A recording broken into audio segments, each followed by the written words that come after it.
US shut down continue ಆಗಿದೆ ಒಂದು ವಾರದಿಂದ.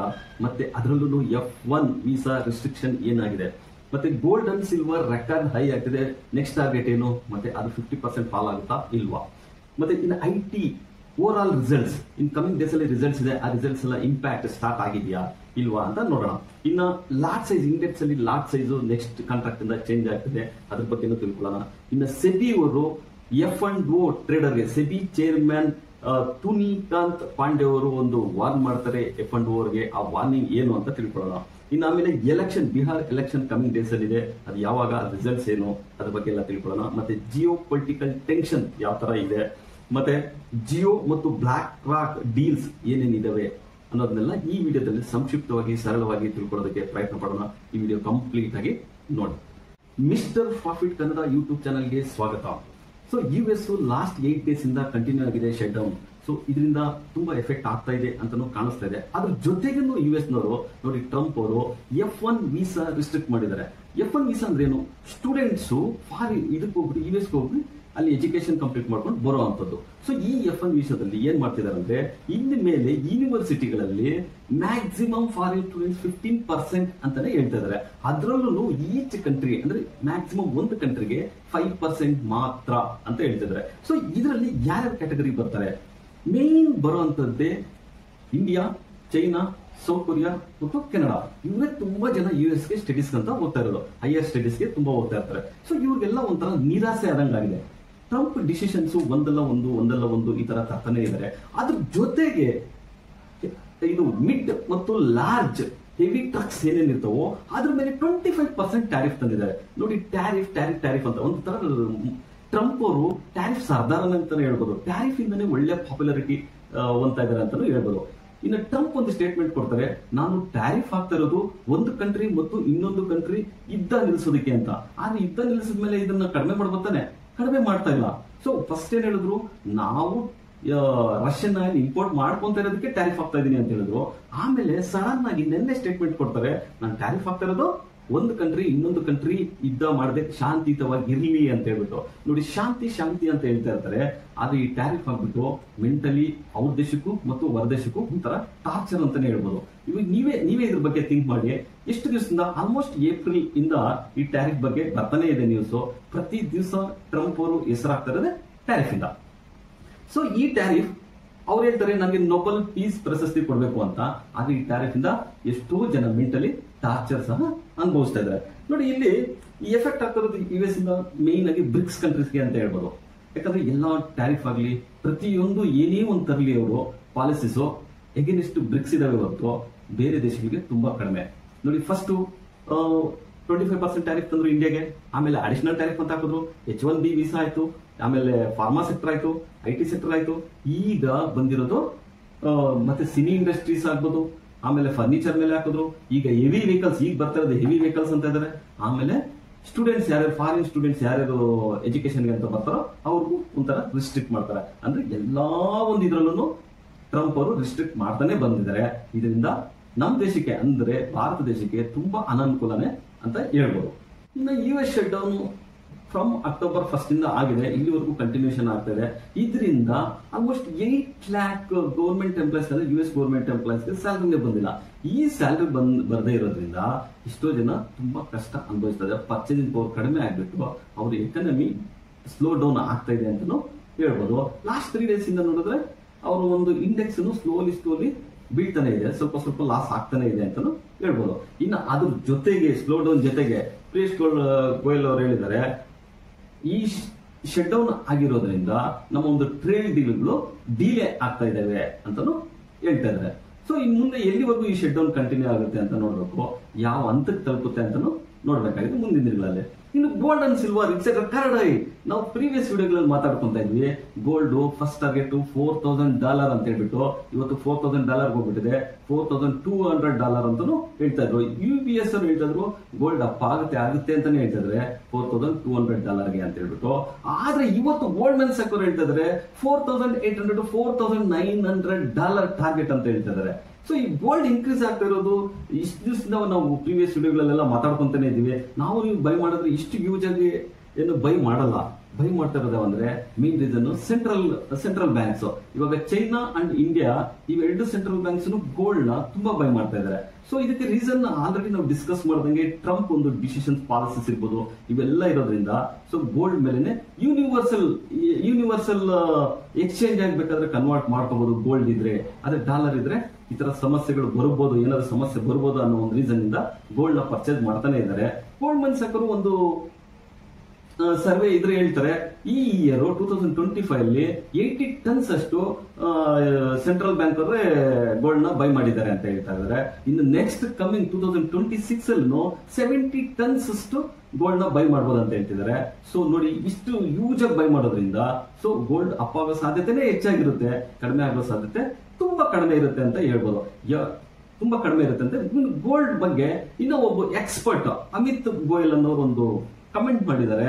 ಗೋಲ್ಡ್ ಕಂಟಿನ್ಯೂಸ್ ರ್ಯಾಲಿ ಕೊಡ್ತಾ ಇದೆ, ಸೊ ಆಲ್ಮೋಸ್ಟ್ 150% ಕೊಟ್ಟಿದೆ. ಸೊ ಅದು ಶಾರ್ಪ್ ಕರೆಕ್ಷನ್ ಆಗೋ ಸಾಧ್ಯತೆ ಇದೆ ಅಂತಾನು ಹೇಳ್ತಾ ಇದ್ದಾರೆ.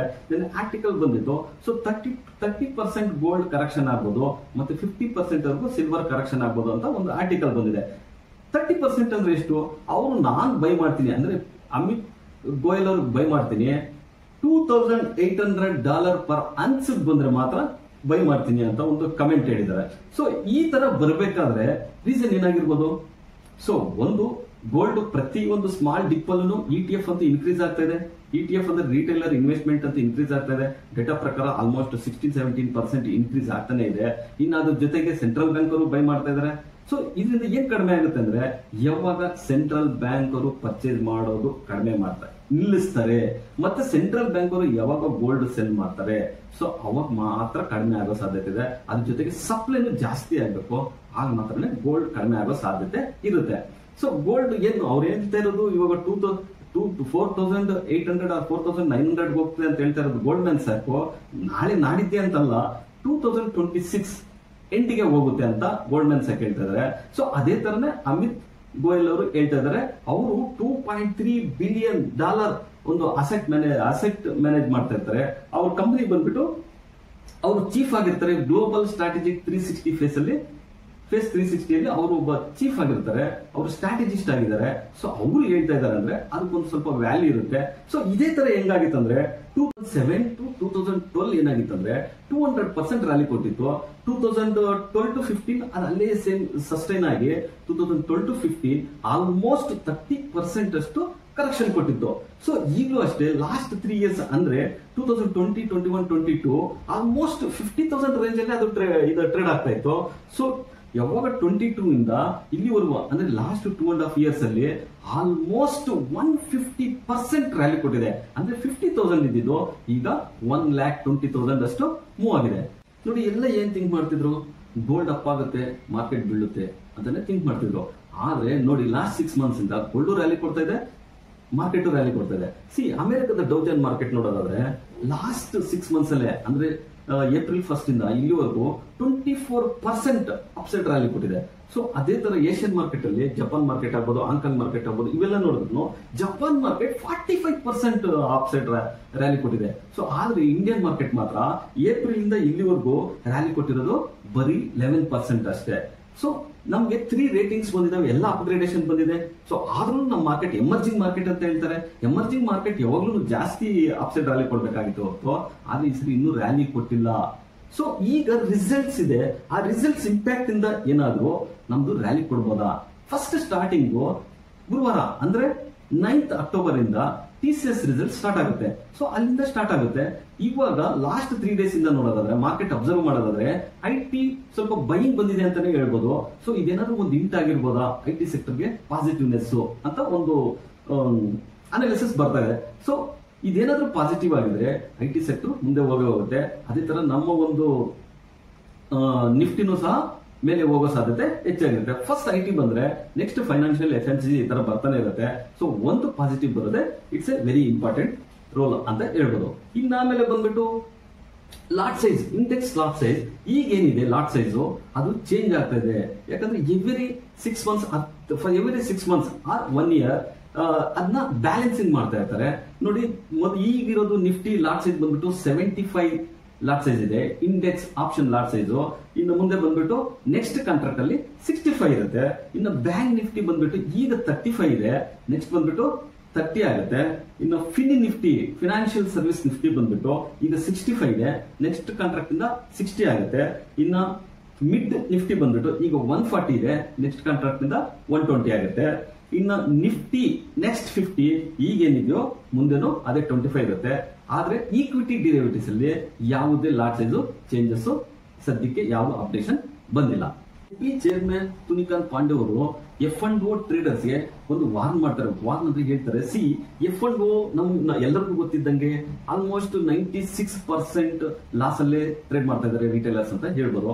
ಅವ್ರು ಏನ್ ಹೇಳ್ತಾ ಇದ್ದಾರೆ, F&O ಆಪ್ಷನ್ಸ್ ಎಲ್ಲ ಬರೋದು hedging purpose, not on price speculation gaining ಅಂತ ಅವರು ವಾರ್ನ್ ಮಾಡ್ತಾರೆ. ಸೊ ಇನ್ನು ಯಾರೇ ಆಪ್ಷನ್ ಮಾಡಬೇಕಾದ್ರು ಬೇರೆ ಅಮೆಂಡ್ಮೆಂಟ್ ತರೋ ಸಾಧ್ಯತೆ ಹೆಚ್ಚಾಗಿದೆ ಅಂತಾನು ಹೇಳ್ಬೋದು. ಇನ್ನು ಬಿಹಾರ್ ಎಲೆಕ್ಷನ್ಸ್ ಬಂದ್ಬಿಟ್ಟು 2 ಫೇಸ್ ಅಲ್ಲಿ ನಡೆಯುತ್ತೆ. Already declare ಆಗೋಗ್ಬಿಟ್ಟಿದೆ.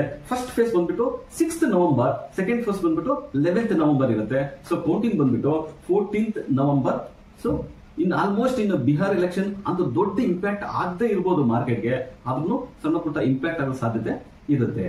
ಜಿಯೋ ಪೊಲಿಟಿಕಲ್ ಅಂತ ಬಂದಾಗ ಸರ್ಗ್ರಿಕ್ ಮೇನ್ ಇಂಪಾರ್ಟೆಂಟ್ ಆಗಿರೋದು. ಸರ್ಗ್ರಿಕ್ ಅಲ್ಲಿ ಪಾಕಿಸ್ತಾನ ಸೇನೆ ಇದ್ರೂ ಏನ್ ಇಂಪ್ಯಾಕ್ಟ್ ಆಗಲ್ಲ ಅಂತ ಲಾಸ್ಟ್ ವಿಡಿಯೋದಲ್ಲಿ ಡಿಸ್ಕಸ್ ಮಾಡಿದ್ವಿ. ಅದೇ ತರ ಮಂಡೆಯಿಂದ ಯಾವುದೇ ತರವಂತ ಒಂದು ಬಿಗ್ ಇಂಪ್ಯಾಕ್ಟ್ ಅಂತೂ ಮಾರ್ಕೆಟ್ಗೆ ಆಗಿಲ್ಲ. ಇನ್ನು ಜಿಯೋ ಪೊಲಿಟಿಕಲ್ ಅಂತ ಬಂದಾಗ ನಮಗೆ ಮೇಜರ್ ಇಂಪ್ಯಾಕ್ಟ್ ಆಗ್ತಾ ಇರೋದು US ಅಂತ ಬಿಟ್ರೆ ಬೇರೆ ಯಾವುದೇ ತರಹದ ಇಂಪ್ಯಾಕ್ಟ್ ಅಂತೂ ಆಗ್ತಾ ಇಲ್ಲ. ಅದು ಟ್ರಂಪ್ ಟ್ಯಾರಿಫ್ಸ್ ಮತ್ತೆ ಅವರೊಂದು ರಿಸ್ಟ್ರಿಕ್ಷನ್ ಅಂಡ್ ಪಾಲಿಸೀಸ್ ಇಂದ ಮಾತ್ರ ನಮಗೆ ಎಫೆಕ್ಟ್ ಆಗ್ತದೆ. ಇನ್ನು ಜಿಯೋ ಬ್ಲಾಕ್ ರಾಕ್ ಬಗ್ಗೆ ಮಾತಾಡೋಣ. ಜಿಯೋ ಬ್ಲಾಕ್ ರಾಕ್ ಅವರು it's a very big financial institution ಅಂತ ಹೇಳ್ಬೋದು. ಅವರ ಸೆಕ್ಟರ್ ಅಲ್ಲಿ ಇರುವಂತದ್ದು $12 ಟ್ರಿಲಿಯನ್ ಅಷ್ಟು ಅವರು ಫಂಡ್ ಇನ್ವೆಸ್ಟ್ಮೆಂಟ್ ಮ್ಯಾನೇಜ್ ಮಾಡ್ತಿರ್ತಾರೆ. ದೊಡ್ಡ ಕಂಪನಿಗಳಿಗೆ ಅವರೇ ಕಂಟ್ರೋಲ್ ಅಂತಾನು ನಾವು ಹೇಳ್ಬೋದು. ಸೊ ಅಂತ ಕಂಪನಿ ಜೊತೆ ಜಿಯೋ ಫೈನಾನ್ಷಿಯಲ್ ಅವರು ಒಂದು ಜಾಯಿಂಟ್ ವೆಂಚರ್ ಮಾಡ್ಕೊಂತಾರೆ, 50-50 ಜಾಯಿಂಟ್ ವೆಂಚರ್ ಮಾಡ್ಕೊಂಡು ಸೊ ಒಂದು ಮ್ಯೂಚುವಲ್ ಫಂಡ್ ಜರ್ನಿಯಲ್ಲಿ ಎಂಟರ್ ಆಗ್ತಾರೆ. ಫಸ್ಟ್ ಅವರು ಎಂಟರ್ ಆಗಿದ್ದೆ ಡೆಟ್ ಫಂಡ್ ಇಂದ ಅವರು ಎಂಟರ್ ಆಗ್ತಾರೆ. ಸೊ ನೆಕ್ಸ್ಟ್ ಜರ್ನಿ ಬಂದ್ಬಿಟ್ಟು ಅವರು ಅಲ್ಲಿಂದ ಸ್ಟಾರ್ಟ್ ಆಗಿದ್ದು. ನೆಕ್ಸ್ಟ್ ಬಂದ್ಬಿಟ್ಟು ಅವರು ಸೆವೆರಲ್ ಸೆಕ್ಟರ್ ಇಂಡೆಕ್ಸಸ್ ಅಂತ ಹೇಳಿದಾಗ ನಿಫ್ಟಿ 50 ಅಲ್ಲಿ ಇರ್ಬೋದು, ಸ್ಮಾಲ್ ಕ್ಯಾಪ್ 250 ಅಲ್ಲಿ ಇರ್ಬೋದು, ಮತ್ತೆ ಮಿಡ್ ಕ್ಯಾಪ್ ಅಲ್ಲಿ ನಿಫ್ಟಿ ನೆಕ್ಸ್ಟ್ 50 ಅಲ್ಲಿ ನಿಫ್ಟಿ ಇಂಥದ್ರಲ್ಲೆಲ್ಲ ಇನ್ವೆಸ್ಟ್ ಮಾಡ್ಕೊಂತ ಹೋಗ್ತಾರೆ. ಇನ್ನು ನೆಕ್ಸ್ಟ್ ಬಂದ್ಬಿಟ್ಟು ಇವರು Jio BlackRock flexi fund ಅಂತಾನು ಇವರು ಓಪನ್ ಮಾಡಿ ರನ್ ಮಾಡ್ತಾ ಇದಾರೆ. ಸೊ ಇದರಲ್ಲಿ ಮೇನ್ ಒಂದೇ ಒಂದು ಕಾಣುತ್ತೆ, ಲೋಯೆಸ್ಟ್ ಎಕ್ಸ್ಪೆನ್ಸಸ್ ರೇಷಿಯೋ ಅಂತ ನಾವು ಹೇಳ್ಬೋದು. ಜಿಯೋ ಬ್ಲಾಕ್ ರಾಕ್ ಅನ್ನೋದು ಇದು BlackRock company, it's a very big company. ಇದು ಎಷ್ಟೋ ಕಂಟ್ರಿಗಳಲ್ಲಿ ಬಿಸ್ನೆಸ್ ನ ಕಂಟ್ರೋಲ್ ಮಾಡ್ತಾ ಇರುತ್ತೆ ಅಂತ ಒಂದು ಆರ್ಟಿಕಲ್ಸ್ ಎಷ್ಟೋ ಓದಿದ್ವಿ. ಅದೇ ತರ ಕಂಟ್ರೋಲ್ ಮಾಡ್ತಾ ಇದೆ ಅದು. ಯಾಕಂದ್ರೆ ಇದು $12 ಟ್ರಿಲಿಯನ್ ಅಂದ್ರೆ ಇಮ್ಯಾಜಿನ್ ಮಾಡ್ಕೊಳ್ಳಿ, it's a very big investment ಅದನ್ನು ಹೇಳ್ಬೋದು. ಎಲ್ಲ ಡೇಟಾ ಕಲೆಕ್ಟ್ ಮಾಡಿ ನಮ್ಮ ಟೀಮು ನಿಮ್ ಮುಂದೆ ತಂದಿದ್ದಾರೆ. ಈ ಡೇಟಾ ನಿಮ್ಗೆ ವ್ಯಾಲ್ಯೂಬಲ್ ಅನ್ಸಿದ್ರೆ ಲೈಕ್ ಮಾಡಿ, ಮರಿದೆ ನಮ್ಮ ಚಾನಲ್ನ ಸಬ್ಸ್ಕ್ರೈಬ್ ಮಾಡಿ, ಶೇರ್ ಮಾಡಿ.